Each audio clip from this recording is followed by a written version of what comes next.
Nuestra invitada hoy para esta entrevista que vamos a abordar es Silvana Bonet. Ella es la encargada de comunicación de una asociación civil que se llama Canales.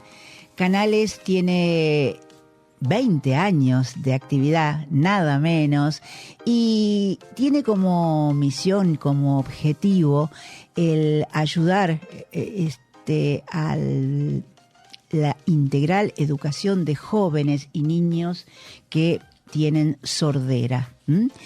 ¿Qué tal? ¿Cómo estás, Silvana? Te damos la bienvenida a casa y queremos que nos cuentes esta maravilla que es Canales. 20 años creciendo en señas, en esta lengua de señas que nos permite comunicarnos con aquellos que tienen dificultad.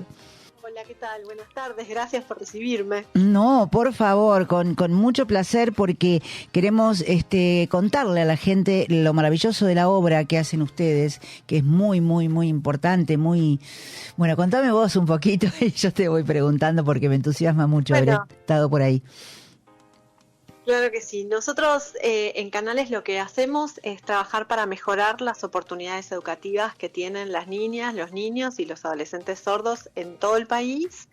Y lo hacemos a través de distintos proyectos y distintos programas que a veces toman la forma de la realización de materiales educativos en lengua de señas argentina y español, a veces toman la forma de una plataforma en la que todos y todas podemos acceder a libros leídos en lengua de señas argentina, y en algunas lenguas de señas de otros países, amigos también que se han sumado al proyecto Videolibros.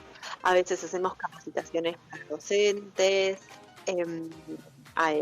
vamos haciendo distintos proyectos, siempre en equipos que están integrados por personas sordas y personas oyentes, porque para nosotros uno de los pilares de trabajo es que la mirada y la identidad de la cultura sorda esté desde el origen en cada uno de los proyectos.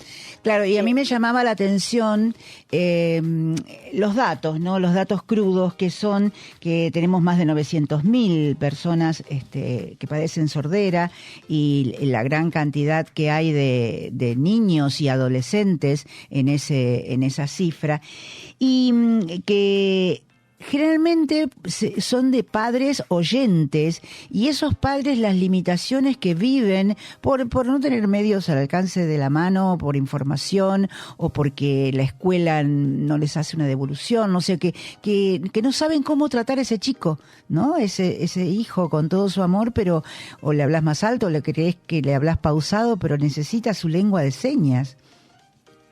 Claro. Bueno, eso nos pasa porque la primera barrera que tenemos y contra la que luchamos desde Canales y junto a otras organizaciones es una barrera que tiene que ver con el desconocimiento profundo sobre la comunidad sorda, su lengua y su cultura que tenemos en general. Digamos, todos nos acercamos alguna vez por ahí a esta cultura y a esta lengua, pero desde el desconocimiento, ¿no? Entonces, bueno, todavía circulan un montón de mitos sobre las personas sordas. A veces los oyentes pensamos que con subtitular alcanza, y cuando... Pero ¿cómo le enseñás a leer? Sí. Claro, es otra lengua, es otro idioma.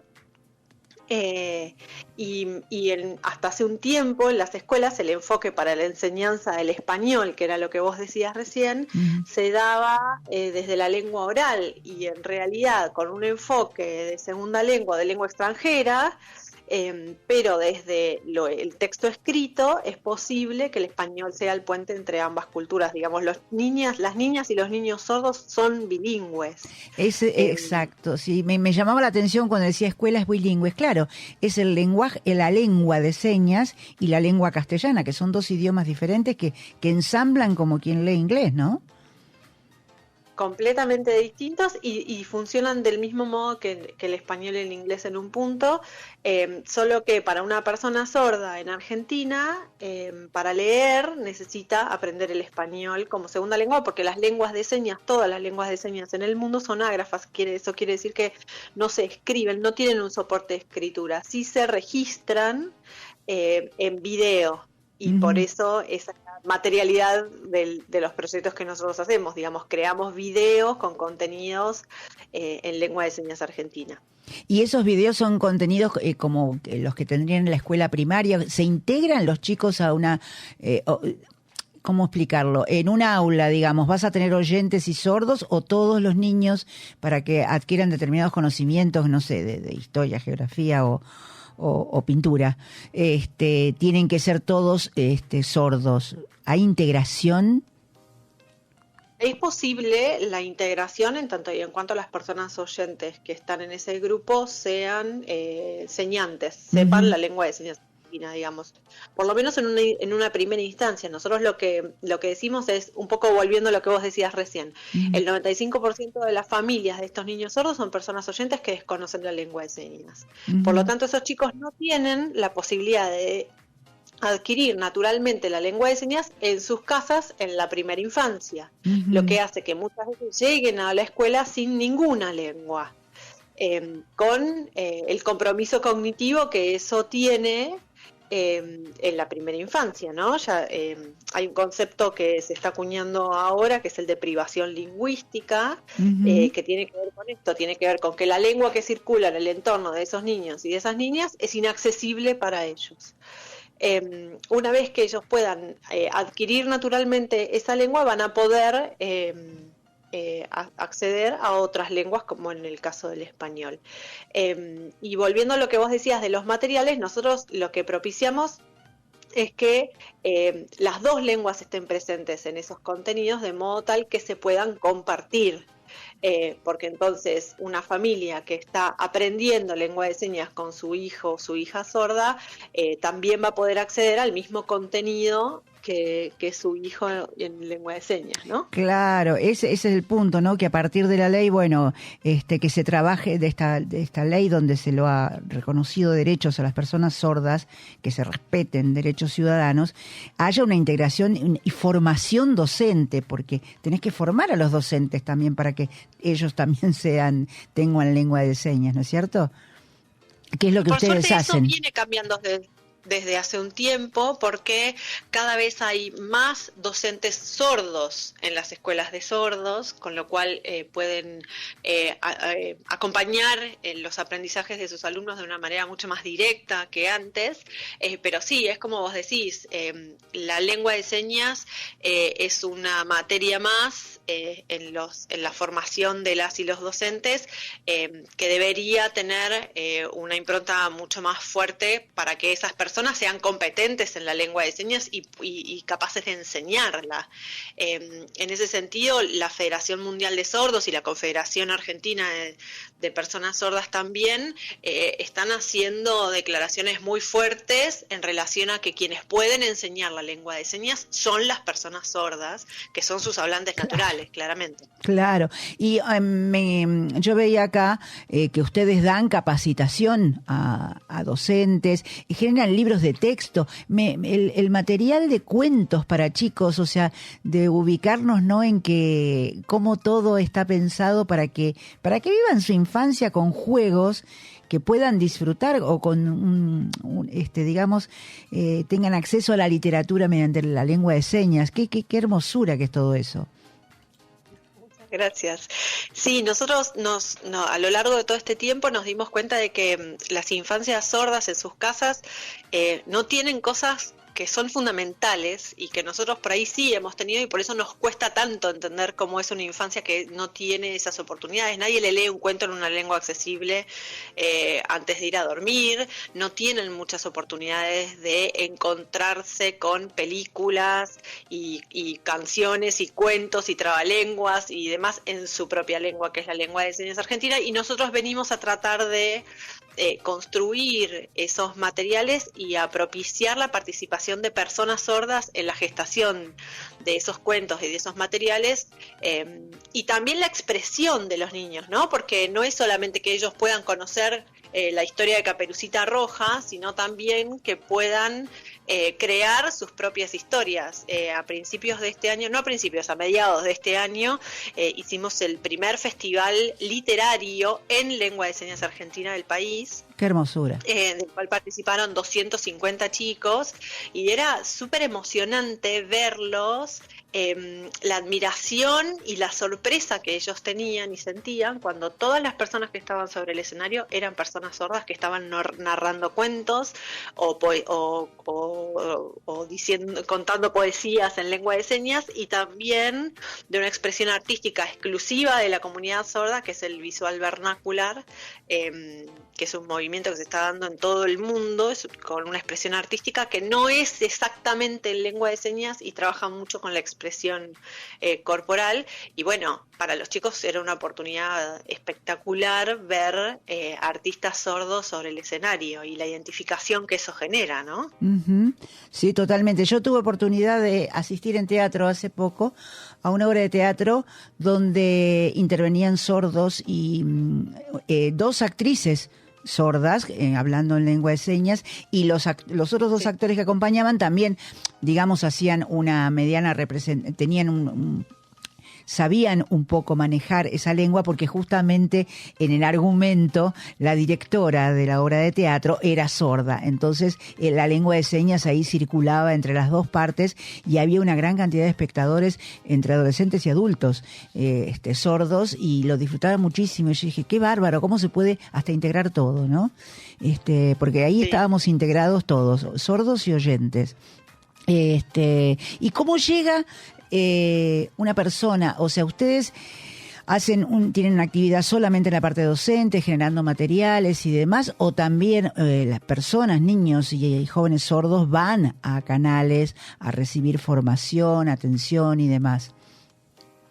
No, nosotros lo que hacemos se parece más a lo primero que vos contabas, pero sí, por ejemplo, no sé, tenemos la idea de desarrollar un material sobre educación sexual integral en lengua de señas. Entonces lo que hacemos es buscar personas que capaciten a un grupo de jóvenes sordos, y esos jóvenes sordos, después de esta primera instancia de capacitación, son quienes desarrollan el guión para el video en lengua de señas que se va a hacer, o para los talleres en escuelas en alguna otra oportunidad, porque entonces ellos con los conocimientos sobre la temática de la que se va a tratar cada proyecto pueden hacer mejores materiales educativos destinados a las infancias sordas. Así que es un poco y un poco, digamos, trabajamos con personas sordas, pero...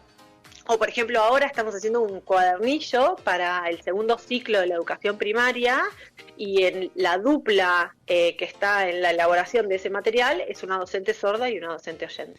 Y yo, por ejemplo, vamos a crear una figura, ¿no? Imaginemos que, bueno, soy la mamá de un niño sordo de 3 años, en una edad de preescolar, donde...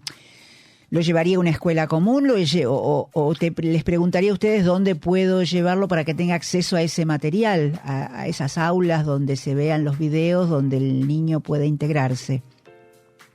Sí, si vos fueses madre de un niño sordo, nuestra recomendación es que tu hijo haga una escolaridad primaria en escuelas de sordos, y que vos aprendas la lengua de señas. Sí, no, eso desde ya.